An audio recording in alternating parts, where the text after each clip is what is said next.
Shabbat Shalom. Once again, I'm moved to say that God is mysterious, because just a few days ago in the backwoods of Montana, I saw for the first time an actual beaver dam and a beaver lodge. If you've never seen one of either, they're really extraordinary. Beavers are amazing creatures who are incredibly beneficial to ecosystems, to other animals. They work as families, they are collaborative, they are really an example for so many of us. They mate for life, they involve their children, often older siblings look after younger siblings, and their contribution to nature is really quite marvelous. They build these wonderful lodges, and very quickly other plants and trees grow out of them. They are truly essential to so many ecosystems, and of course they build those marvelous dams. And then just yesterday afternoon, I heard a story on NPR about how beavers in many, many corners of this great land of ours are making a comeback with the concerted efforts of environmentalists and, of course, focus on utterly ending the beaver fur trade, which I support incredibly. Not the fur trade, but ending it.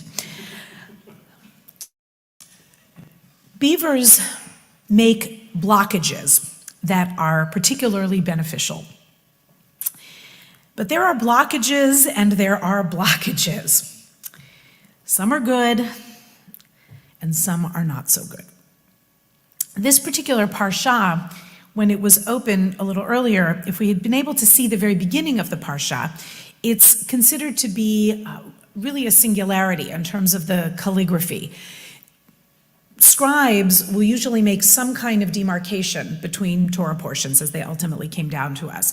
But between Vayigash, the penultimate portion, and Vayechi, the last portion of Genesis, there's almost no break whatsoever. It's considered a blocked portion. We use the word parsha setuma. In other places in the Torah, there are blockages, but they're usually at least the width of about 9 letters. Between these last two parshiot, in most Torahs, there is almost no space whatsoever, and it's really on the Torah reader and the Gabayim to know exactly where they are. It's not an easy thing to find your place in the Torah. So there's something that already the calligraphers are telling us about this particular parsha that has some sort of blockage in it.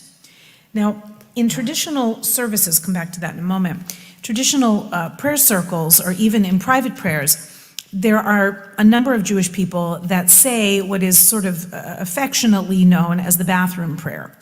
And it refers also to the notion of setuma, blockages. It's one of my most favorite prayers because the poetry is extraordinary, and it's in the early part of the service, and some people say it when they emerge from the restroom, which elicits all kinds of giggles from young people learning it, but it's not so funny when you get a little older and realize how incredible it is that the body works at all. This is a prayer that says it is nothing short of a miracle that the body is created with openings, arteries, glands, and organs, marvelous in structure, intricate in design. And then here's where the message of a setuma, a blockage, occurs. Should but one of them fail to function by being blocked, if it should be opened, or opened if it should be blocked, it would be impossible to exist, or rather, literally, to be sustained and to stand before you, O Eternal One. The body's openings and blockages need to work, or we can't stand in a holy place, or even stand at all. And in the Hebrew, we say, O yisatem echad mehem, if one of these openings was blocked. So that's that notion again of setuma, yisatem. What's blocked in this parsha? Well, apparently, according to the traditional commentators, it is Jacob himself who is blocked. And the calligraphy gives us a little foretaste of that. In the middle of the parsha where we began today, chapter 49, Jacob called his sons and said, "Come together that I may tell you what is to befall you, be'acharit hayamim," generally translated as "in the days to come." Depending on your translation, the days to come might be capitalized, or even you might see a translation that says at the end of days. It appears, and this was throughout rabbinic tradition and really crystallized by Rashi, that what Jacob wanted to reveal to his sons was when the end times would come, when the Moshiach would come, when the ultimate redemption would arrive. But according to Rashi and to commentators for centuries after, Jacob was blocked. Nistam mimenu is Rashi's language. It was blocked from him. Instead, like a good beaver dam, what Jacob really wanted to prophesy to his sons was determined at that moment to not be what they needed to hear. And maybe perhaps what none of us ever needs to hear, because how could we function if we actually knew when the end times were coming? We tend to think they're coming relentlessly, but if we actually knew when they were coming, our behavior would be very, very different. So traditionally, Jacob is the one who has his prophetic divine vision blocked, nistam mimenu. And instead, he is diverted. His resources are diverted through a rather difficult passage, essentially cursing Reuben, Simeon, and Levi, and then finally emerging with what actually sounds more like familiar blessings when he comes to Judah. Jacob and all of our patriarchs represent a very human journey. As I said a few minutes ago, we wouldn't find them very interesting if they didn't. And we're so fortunate that our ancestors preserved them in all of their flaws and in all of their intrigue for us to consider still to this day. There are so many things that block each one of us. Just take a second and think about some of the things that are creating a backup in your emotional or physical life.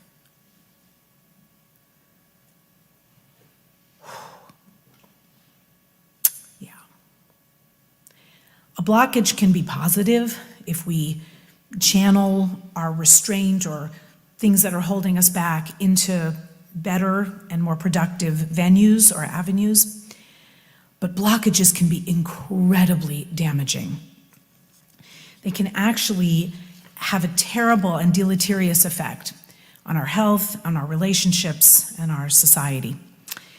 Generally, emotional blockage, it forms when resistance to what is becomes a regular way of coping with uncomfortable life circumstances.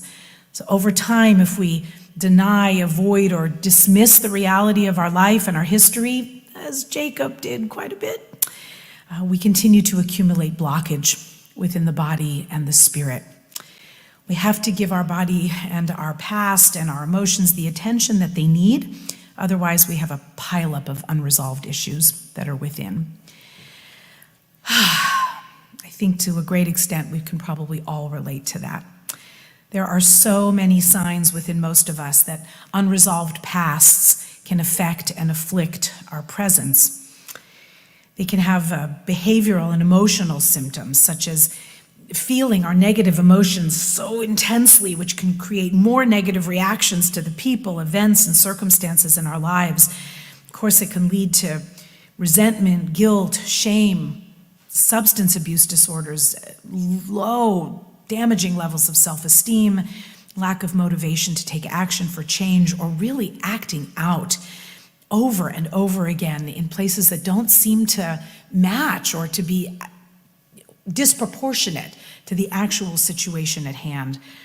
There are psychosomatic illnesses that result from emotional and physical blockages, physical pains, gastrointestinal issues, digestive disorders. It's not to say that everyone who experiences that, because it's by the tens and tens of millions, has emotional blockage, but we're human beings, and let's face it, we all have that to a great extent. There are extreme physical symptoms, ulcers, skin problems, asthma, colitis, terrible things that can build up in a body when we don't attend to ourselves. And even when we do, we need to be gentle to ourselves. But when we can recognize places where we're just not getting past these blockages, then maybe we can open some floodgates to something positive. There's a lot of advisory places where we can help heal ourselves, talk therapy, somatic therapy, cognitive behavioral therapy, so many ways. I always make a pitch for Musar because I find that incredibly helpful at clearing away a lot of the blockages, and it's Jewish too, so that's terrific.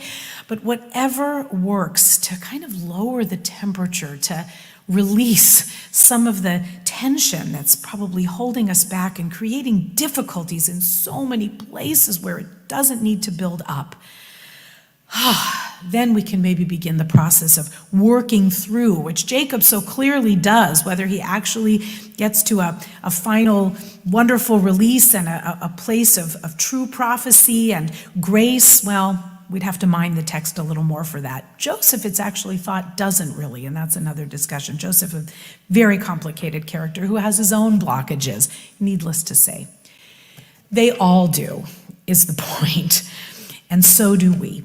Whatever's holding us back, what we need to do instead, friends, is find ways and places where we can, as my good friend from New Orleans likes to say around this time of year, particularly when we get into Mardi Gras and Purim, but even at the New Year, to laisser le bon temps rouler, to let the good times roll a little bit. We have had such a difficult time as a Jewish people, as a people trying to coexist in the land with other people that lay claim to it, with terror outside our own doors and coming into our social media feeds, and this is a tough time. But we have to look at ways that we can let the right things flow, let the blockages open, and let some good things come through. Just a few minutes ago, our mighty veterans said, "Let love and justice flow like a mighty stream." At this new year, this closing of the book of Genesis, and this coming into a very narrow place in Jewish history, the book of Exodus, we need to look within and a little bit without and see what is holding us back from being our best selves. We need to let goodness and justice flow. We need to let righteousness and compassion and hope and light flow. We need to let the good times flow a little more. We need to open up the closed spaces that we're holding onto so tight and let the light of faith and joy come shining through. Let our blockages, where they are, lead us down a path to better tomorrows. Truly, please, friends, may 2024, whatever's coming, let us meet it with open arms, maybe held hands, and a spirit that looks forward and upward. Shabbat shalom.